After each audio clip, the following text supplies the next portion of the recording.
Welcome to episode 42 of the Positive Impact Podcast. I'm your host, Terrell Dozier, and we talk about all topics relevant to the game that I love.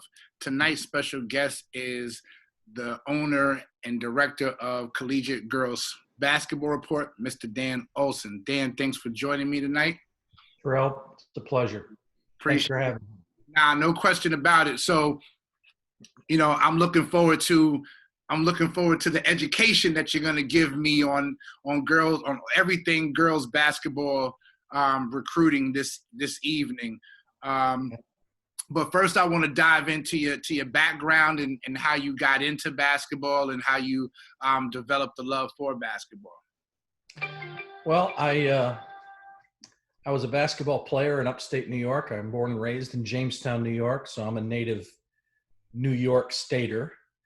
And I started my coaching career as a junior college men's assistant at a local junior college, Jamestown Community, and was a powerhouse JUCO men's program back in the day at the Division I level of JUCO, and that kind of kick-started me. But I was always a nut for stats and names and players and stuff like that. So, I mean, I was really into the basketball scene on the college level when I was a high school and a junior high kid.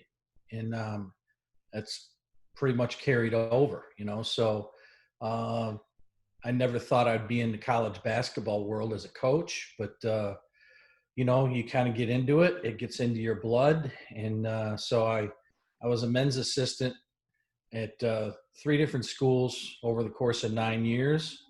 And then got my opportunity when I was a senior graduating from college at Barry University in Miami.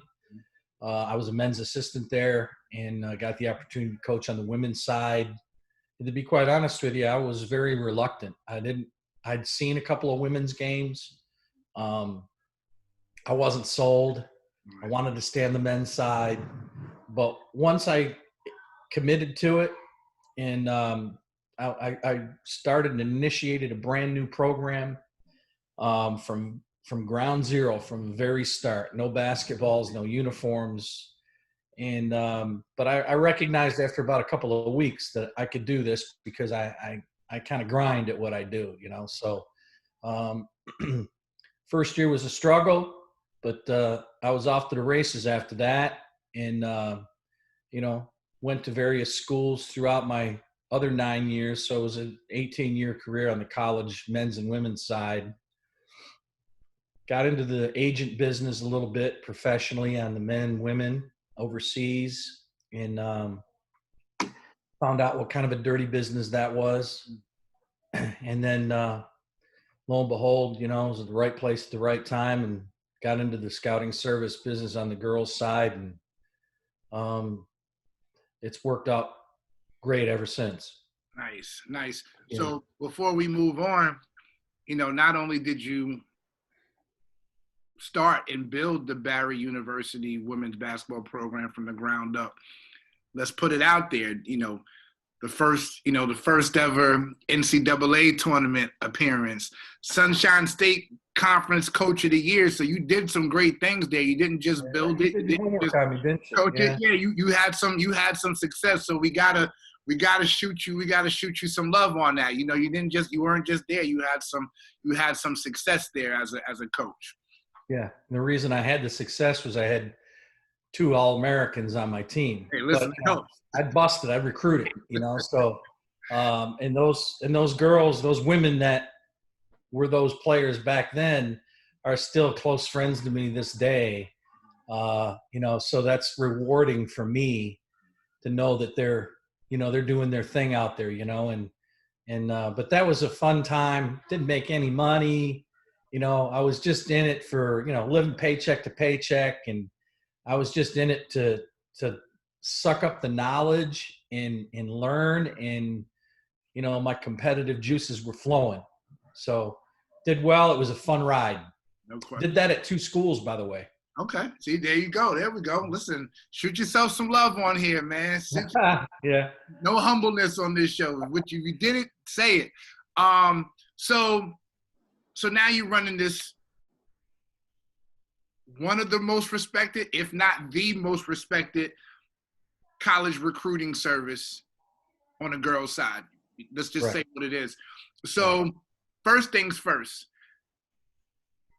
what does the job entail first and foremost? Well, you have to be over 100% committed in your craft of what you do. And you have to just realize that that's primo number one of importance. And there's other things that have to take a back seat to that. And it was at the right time. It was where I guess I had something to prove, and so I did it. I sacrificed just like anybody else would do in any other, their small business that they run on their own out of their home or whatever. Um, it's on you. There's nobody to blame but yourself. And if you don't get it done, you don't get it done. But you know who to blame when you're finished for that night. So lot of tireless nights and long drives, and heck, I still do that stuff now. It's not changed really to that extent. And now that we're in a pandemic, it's a stressful time to travel, but I'm getting it done. So anytime that you're trying to start something new, you know what I mean? Like during this pandemic, is when I started doing these podcasts. And, Right. When you're going into something for the first time, like you don't know how it's going to turn out. Right. Obviously, at some point you're saying, okay, I'm going to go out there and I'm going to evaluate talent. And a lot of people feel like they can evaluate talent. You understand what I'm saying? But how do you get the work that went into getting all the coaches around the country to respect your opinion, as opposed to, let's say if I went out there and I say I got a scouting service too, and all right, well, who's Terrell Dozier? You know what I mean? So talk about the work that goes in on the ground level of getting that respect, because you can't just put it out there and everybody's going to flock to it. Some work and some networking and some relationships have to be built to make it successful. Right. Well, I think number one that you have to be a communicator. You have to have that gift of gab and that disposition about yourself where you're approachable, and you have to look at it like, and I always say this, the people that subscribe to my scouting service, regardless of what level that they're at, we're all in it for the same thing. They're all looking for players. Mm-hmm. And if they're going out of their way to subscribe to me, I owe it to them to give them as best of a product as I can. So I'm not gonna pay attention to a lesser level player. I'm gonna evaluate that player to the level of that your girl's ability, and give the specifics about it. So nothing changes. Everything stays the same. It's just the level of ability as you go along, and some better and some aren't, and that's I think the ground floor of what I did that gained the respect of the college coaches that are out there during the years that I've been doing it. Mm-hmm. And certainly goes very much appreciated on my end, because I feel like I'm giving them a good product, and I think they realize that, or they wouldn't continue to come back. Right. So what goes into ranking a player? So for instance, I'm going to start the Terrell Dozier scouting service. I look at Dan Olson's top 100 2020 players. Mm-hmm. And I say, okay, I'm going to rank the girls the same as Dan Olson ranked them, except I'm going to make Paige Bucher number 2. You understand what I'm saying? Right. You know what I mean? Like, so talk about that. Like, you know what I mean? Like I said, you're well respected. You have one of, if not the most respected scouting service. what's your feeling on when you see other scouting services out there, and what goes into ranking these players where they're at? Well, from my point of view is when you watch Paige Beckers play enough, as I have over the course of time and seen her maturity as a player, it's a no-brainer. I mean, she's ultra consistent and she just keeps getting better. And I don't foresee that there not being that continued ability to grow as a player into her college years now. I think she's going to be a phenomenal college player. Um, it's easy for anyone, for that matter, to sit there and look at the top 10 or 20 players in America and say they're pretty much a no miss player, and I'm going to put this one this spot and so on and so forth. But you have to realize that the travel that I put in, this is my money. I mean, nobody's paying for my travel but me. To see kids play from all over the United States, that costs money to put that player at spot 14, but spot 88 versus spot 95, there's a fine line.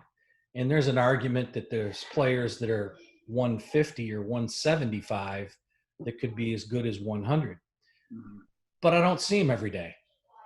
I don't follow them every game that they play throughout their AAU or high school season. So in order for me to have a knowledge of the game and be able to really articulate what they do well and what they don't, it's a subjective manner on my part, but I think I'm pretty good at it. So I've heard. I've heard. I think that people, and I'm glad that you brought that up. I think there's a lot of things that go into basketball, grassroots wise or whatever, even in the college game, where the looks can kind of be deceiving. Oh, this is Dan Olson. He has his collegiate basketball report. He writes for ESPN. And here you are saying, I pay my own way to go see all these players and everything. So there's a glamorous lifestyle that people feel like come with being in a position of somebody in the position that you are. So, I think that goes along with, being educated on when you want to do these things. Like, listen, I have to bankroll my own travel, and I had to put in a lot of work to get to the point, where I'm at. I think people just see like, oh, people pay for his scouting service, he ain't got to worry about nothing. Well, there was some back-breaking work being done before you can get to that point. Absolutely. I had to start my website from, scratch, and that's an expense that never goes away. It's not as much as the initial cost, but it never goes away. And there's always things that come up, that you have, but yeah, I mean, there's expenses. I mean, I'm not a diamond medallion in Delta for just, frivolous causes. I mean, it pays off. That's what happens when you travel that much, So let's talk about, I want to talk about relationships in AAU. You know what I mean? So obviously, there's a Nike EUIBL, there's tournaments, you got to be at the Run for the Roses, and then you got to get down to Georgia. Like, you know what I mean? Like, you got to get up to Chicago. And like, so there's so many stops, and I'm just talking about just on the East Coast. I'm sure you travel, all the tournaments out West and whatever the case may be. Mm-hmm. Talk about the relationships with the AAU coaches, and hopefully what I can get out of you is the kind of craziness that might go on with somebody like you. So I got a daughter or I got a kid, and I want my kid ranked. Oh, right. There's Dan Olson. So I know there's got to be some craziness going on and trying to get a girl ranked. Like, how is that for you, and how do you respond to that? Well, it never ends. And I get it. The parent, firmly believes that their daughter is the best player in America. So there's only one person per class that is happy with me. The rest of them think that I'm wrong, so, but having said that, I think there comes a point where people need to realize and look themselves in the mirror in respect to their daughter's ability, that it doesn't really matter if you're number 50 or 40 or 90 or 500. Okay. If you're getting a college education for free, it's a pretty good win, you know, and I've got nothing to do with that. I mean, I don't think the college coach is sitting there looking at my service and saying, we need to recruit so-and-so because she's number 7, because Dan said she is. Yeah. They may not like who that number 7 player is, you know? So I actually kind of get,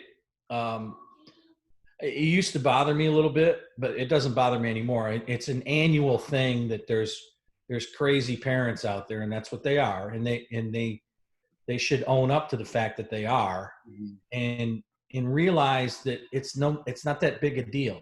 You know, it's a number. The number really doesn't mean much. And it's a subjective point of view on my end.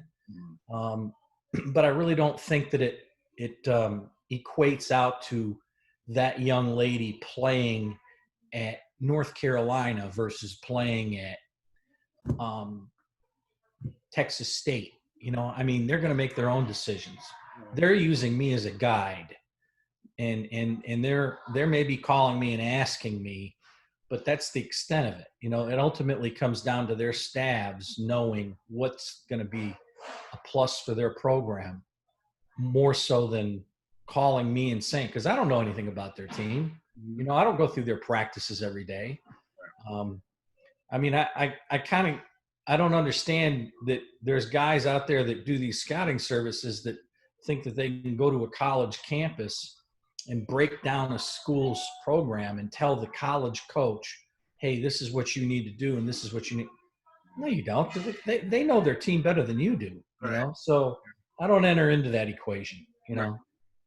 I'm just a benefit to them if they need it. But, you know, circling back to your initial question there about the parents and that, yeah, it's an ongoing thing. It seems to be more so on the girls' side than the boys' side. I think the boys' side gets it better. But, you know, it is what it is, as they say. And I don't let it bother me. I just don't pay attention to it. Right, no question about it. So, I mean, besides like the obvious, probably like the obvious tournaments that you need to hit, you know what I mean?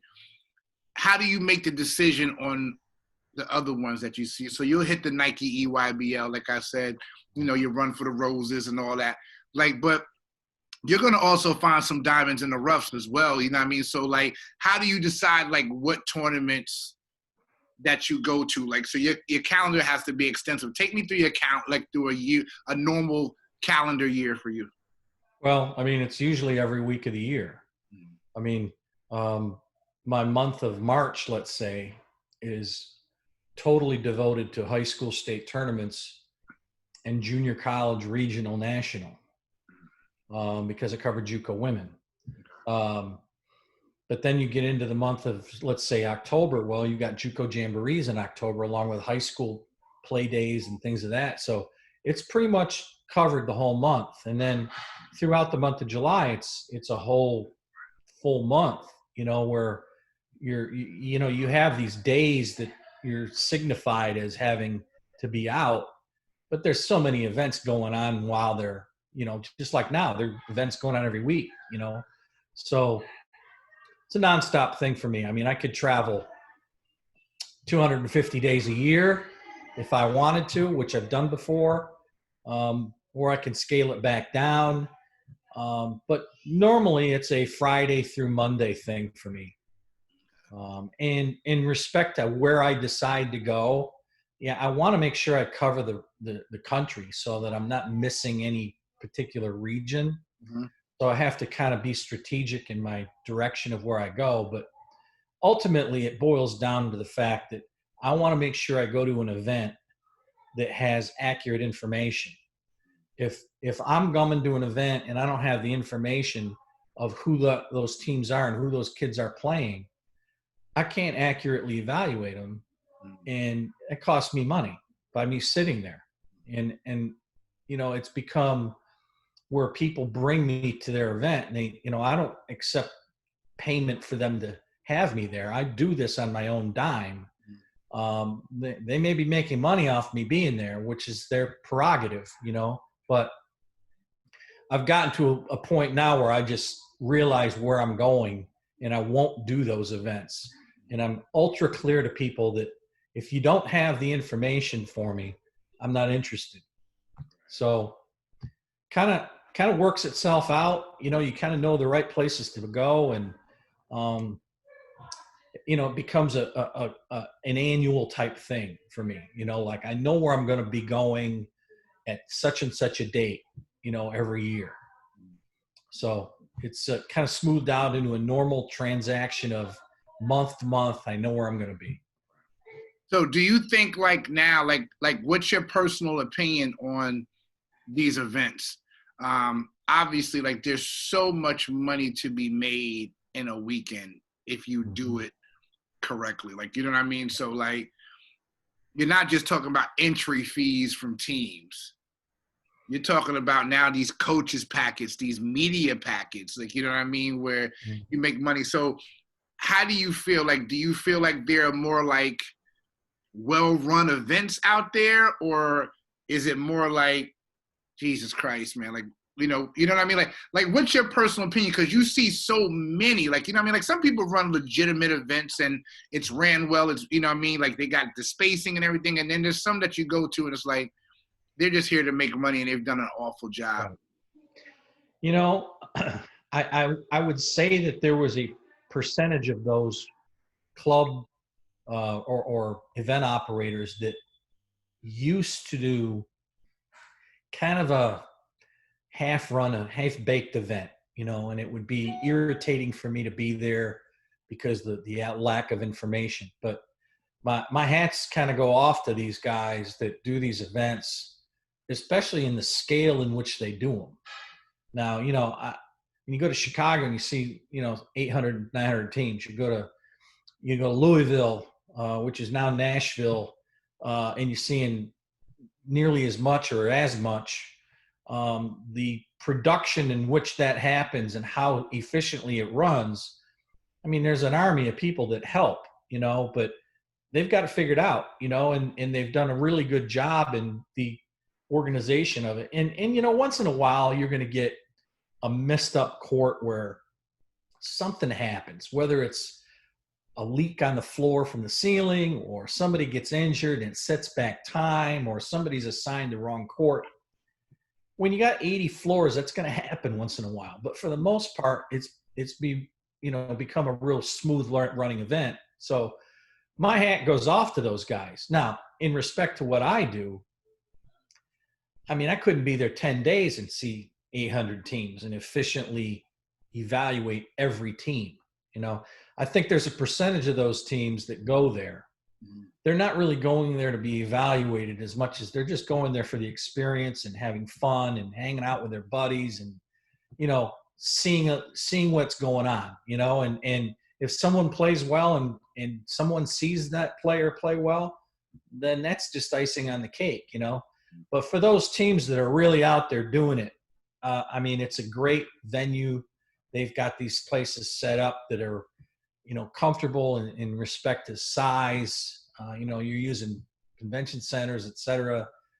I mean, it's gotten down to a real science. But I really like the events that are maybe 100, 150, 200 teams tops. If I've got enough days to sit there and watch it, it can be effectively done. So are you a solo act? Like, you know what I mean? Like when you get to a lot of teams, like, do you have people on your team that could help you evaluate, or it's like, I only trust my own opinion? It's me. Only me. Okay. Yeah, it's always been only me. From evaluating players, I've been the only person doing it, so that I know at the end of the day it's done right, and the data is entered in correctly. It's me. Yes. So yeah, it's a lot of work, but I know I have to get it done, so it'll happen. Right. Nah, no question, Yeah. no question about it. Some scouting services do have an army of people. Right. And there's an argument to be made. Well, hey, why don't you do that and have an army of people? Well, that costs money to have those people there, you know? And so I think I'm cost effective in where I am. And I think it's worked out well. My business model, I think, is I stuck to my guns on how it's worked, and it's worked out well. Okay.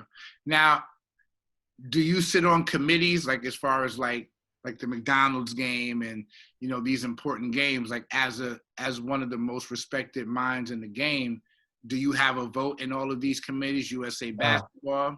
Not at all. No, I'm not on any committee for McDonald's or any of them. Mm-hmm.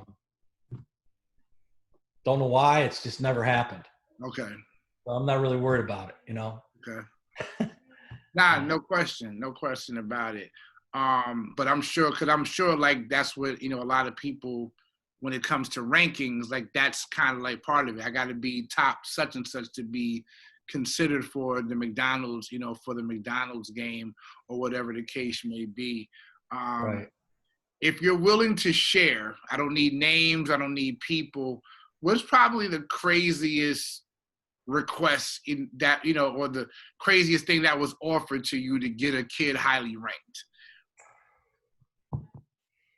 You know, I don't think anybody's really come at me in that respect of, is it that important for me to, you know, from a financial gain of any sort like that? That's never happened. Mm-hmm. I think it's been implied that if I come to an event that I should rank players at that event, which that's why I don't accept people's money for that sort of thing, because I don't want to be bought, you know, so that's not going to happen. Right. Yeah. So I want to talk about recruiting for a second, and I want to talk about offers. Mm-hmm. So we live in the age of social media. Yes, we do. Every time I turn around,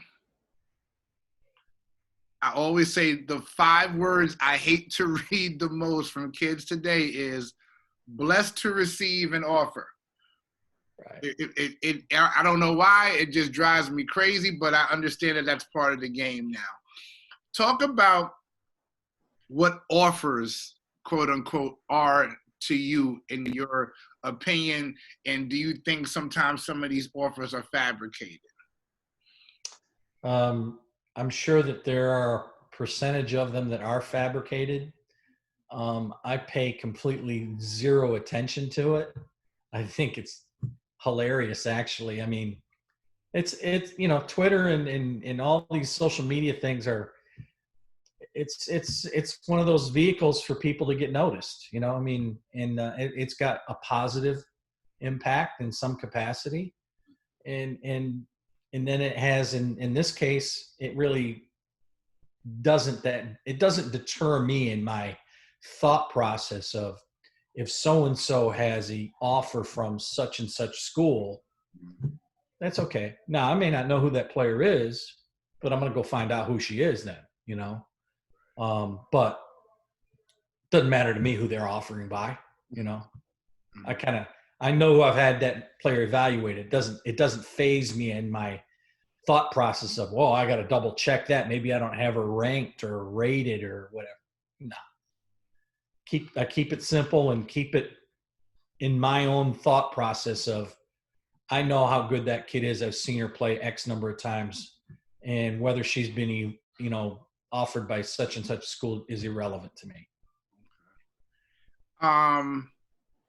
Have you seen a girl who you've ranked that you feel like, how many times a year, like, do you rank a kid and you feel like that's not the right fit for that kid? Like, you know, you've done research on the schools. You've seen this kid play numerous times. Mm-hmm. Because my other problem is with kids making what I call the sexy pick. Right. As opposed to making the right choice. You understand what I'm saying? Yeah, and you've seen these kids play before. So sometimes you have to scratch your head and be like, I don't think she, you know what I mean? But they go for the name and not the legacy that they can build at the right school for them. Mm-hmm. Kind of talk about that, because now then all of a sudden now the transfer portal is like out of control right now. So talk about that a little bit.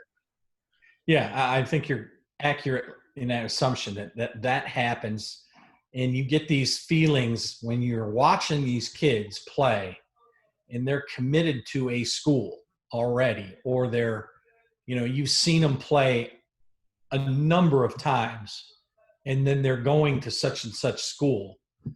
You get this feeling in yourself, well, I'm gonna wonder how that works out, and more often than not, I'm pretty right on it. I feel like that might be a little rich.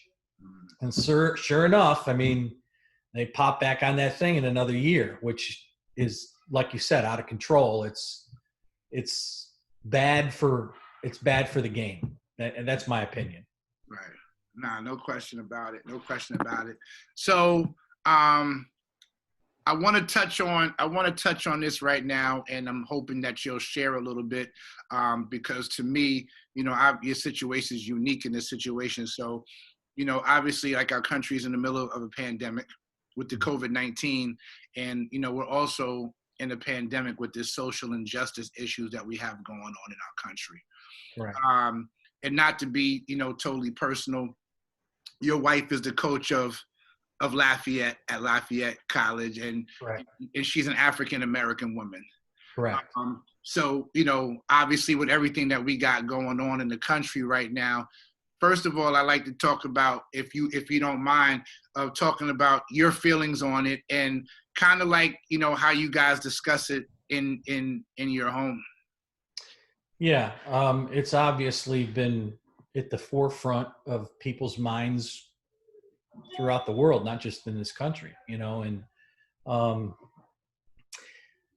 I was aware of the fact that this was happening, over the course of the last few years. And not being at that said place where that event happened, you start to say to yourself, maybe in the back of your mind, like, wow, there has to be some sort of an extenuating circumstance for that to have happened, that we're not aware of. But I think the thing that really kind of jolted me after Mr. Floyd passed away and all the civil unrest that's going on was the thing in Buffalo, New York, with the elderly man that walked up to the cop, not in an aggressive manner. He was asking a question, and they knock him over, and now he's got a broken skull, and that. Well, that was a white guy, and I think a bomb went off in my mind, saying, wait a minute, now I really get this part, because this is there's something going on that we've got to fix this, and it's not going to fix overnight, and it's, unfortunately, it's part of the country that we live in, and it's not going to go away easily, but we've got to stand our ground, and we've got to become one, and we got to have some unity among ourselves, and it's very disappointing for me to see that, and it hurts to see it, and I don't know these people, but in respect to my wife and I, yeah, we've talked about it quite a bit, and it's just one of those, like I said to her, it's one of those things that I knew that it was out there, but I didn't know to the degree of how much it was until just this past, month or so, that it's really become the forefront of our society, and I certainly hope that we can weather the storm as Americans and become one. We're all one. It doesn't matter the color of our skin, it's just, we are who we are, and hopefully part of sports can, put that back and maybe put our minds at ease and our society at ease, and, that type of thing might be a benefit to us, but we're certainly in trying times, and I just certainly hope it gets better, and we got to persevere. We're Americans, right? So, and we're New Yorkers, so we got to persevere. No question. So, talking about being from New York and everything, I got to ask you about it. Diehard Yankee fan. Devout religious would be the right statement. Okay. Okay, we can see by the background back there. So, with all the basketball that you go follow during the year, how often do you get to a Yankee game? Well, I only got to one last year with my good friend Vinny Cannizzaro, who's a legend in New York, as you probably know. But once or twice or three times a year prior to my living in Pennsylvania, I used to live in Tampa. I used to be a spring training ticket holder down in Tampa. And before my world got crazy with basketball around the clock, I would probably see 15 or so spring training games. But that's not happening anymore. So, and I'm not in the spring training mode, but yeah, love to get to the Bronx again, man. I just don't see it happening anytime soon. Although we made a deal, I guess, today, to play. So I got to check into that. So, with this pandemic that's going on right now, how has it slowed down? What you normally do? Well, you would have thought that I would have come to a halt. I was in New Jersey on March 5th or something like that, watching a couple of games, and next day, boom, we're done, So there was probably a 4 or 5 day window. I'm like, okay, well, let me go clean the car and let me go do this and do that. But honestly, bombarded by video, updating things as I go along. And now we're back into the travel basketball mode. So, I'm back on the road, here in the past few weeks, been going, so, and it's not going to stop, so we're back at it. But it was, as we look back at this, maybe it's a nice little reset where we had about a 3 month time to chill out and reflect on what we had, realize how good we really have it, and how much fun it was before this came along. And we just got to hope for a vaccine. Yeah, no question about it. So as we get ready to wrap up, I want to ask some quick hitters for you. So you've been doing the scouting since 2004, I believe, correct? Yeah, about that, 2004 or 5, yeah. Okay, so if you can remember, what's the most off the radar place that you've ever been to for a tournament? Off the radar, like, you can go to Atlanta, you can go here, but what's that off the radar place that you went to a tournament at? Let's see. I was at a JUCO event in Pasco, Washington one night. Okay. Of course, I've been to Europe, watch play, teams play in Europe, and kind of cool places, to be honest with you. I've been to Alaska a few times, high school tournaments up in Alaska. Right. Which has been that's a neat experience. Yeah, outside the norm, you're in these little gyms that are hot, in some small little town that you wouldn't expect to be in, but you find a player, and that's what it's about, So, yeah, it's a rewarding thing from that aspect of it, that, that player is now going to get on the radar, you hope. But yeah, when you go to JUCO games and stuff, there's the normal places you go, but then there's these little places out of nowhere that you wouldn't expect to be sitting in a gym, and there they have a college. Right. No question about it. Yeah. On the boys' side, there's stories all the time. One that comes to mind is like Tracy McGrady. Tracy McGrady wasn't ranked going into his senior year and shows up at ABCD camp and puts on the show, and now he's ranked like #1 in the country. In your experience, was there a kid that wasn't ranked that just shot up the charts out of nowhere that you can remember? Oh, wow. I'm sure there was. In this day and age, that's difficult to happen Mm-hmm. because of social media. Everybody knows kind of well in advance who's popping up, especially there's such an interest in finding younger players, you know, you know, that's kind of a surprise, you know. Of course, they got to start somewhere. Right.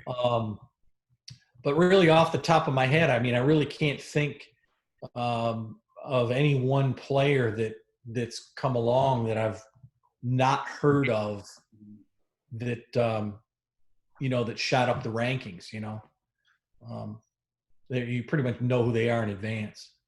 So how about a biggest jump in a year? Oh wow. I know that there's got to be some names out there. You're catching me having to think now for a second. I may come up with a name in a minute. All right, yeah, no question. We keep going. So I want to ask you, in 15 years, in the last 15 years, and this might be difficult. Mm-hmm. I want you to give me one point guard, one shooting guard, a small forward, a power forward, and a center that you'll take. You can coach these. You can coach this five and win. My all-time five. Yep. Since I've been doing it. Let's get it. Okay. All right. Well, Elena Delle Donne's got to be right there. I mean, okay. Delle Donne can play virtually any position on the floor. Okay. When she was in high school, I mean, it was, you know, 6'4", 6'5", what do you want to call her? Mm-hmm. But she'd handle the ball. She'd post you up. She'd finish it either hand. It was a done deal. I mean, she was 30 a night easy, you know. I think I'd probably take – so let's put her at the small forward spot. Mm-hmm. Okay? Got you. I'll make this easy for myself. Now, I may forget somebody in the front court, but the Ogwumike girls, the two sisters, you know, put them at the 4 and the 5. They're interchangeable. They had tremendous intensity when they played, but they played under control. They had great hands. I used to think that they had, like, you know, fly swatter paper, you know, on their hands, because every ball that was thrown to them, whether there's 4 people around them or not, they're catching it and they're making the play. Point guard. Wow.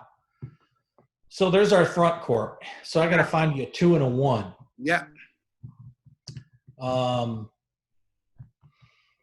Okay, give me a second here. Let me see what I can come up with. I mean, even though Beckers hasn't, you know, made colleges, she might be one of those kids that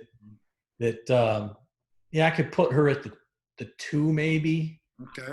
She's interchangeable, but she's more than capable of playing at that level. Skylar Diggins, probably point guard. She was so shifty and easy to the rim, you know, and even though you knew she was left-handed and you'd force her left, she'd still come back and get you left, you know. Right.